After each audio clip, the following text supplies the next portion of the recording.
अयोध्या में आज रामलला की प्राण प्रतिष्ठा हुई है, जिसके मद्देनजर जगह जगह पर कई तरह के आयोजन करवाए जा रहे हैं।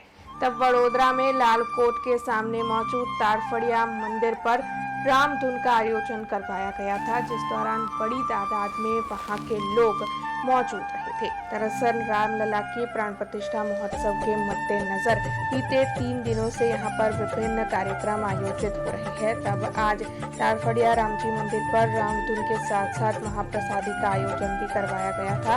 इस दौरान वहां पर अकोटा विधानसभा के विधायक चैतन्य देसाई भी मौजूद रहे थे। पटेल ज्ञाति पंच संचालित रामजी मंदिर में छेल्ला 3 दिवसथी भव्य प्रोग्राम थई रह्या छे।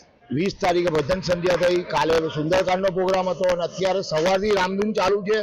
प्लस भगवाननी लाइव प्रोग्राम बतावाय छे तईनो अयोध्यानो अने हजारों संख्या में पब्लिक बेसे छे। अत्यारे भंडारो 2500 થી 3000 माणसनो भंडारो भी करेलो छे अने काछिया पटेल ज्ञाति पंच तरफथी पूरेपूरुं आयोजन सारामां सारुं करेलुं छे अने अमे एना साक्षी बन्या छे।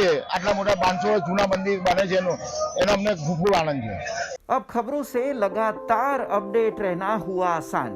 BRG न्यूज आपके मोबाइल स्क्रीन पर। आज ही BRG न्यूज की mobile app Google play store और ऐप स्टोर से डाउनलोड करें और खबरों से लगातार जुड़े रहें।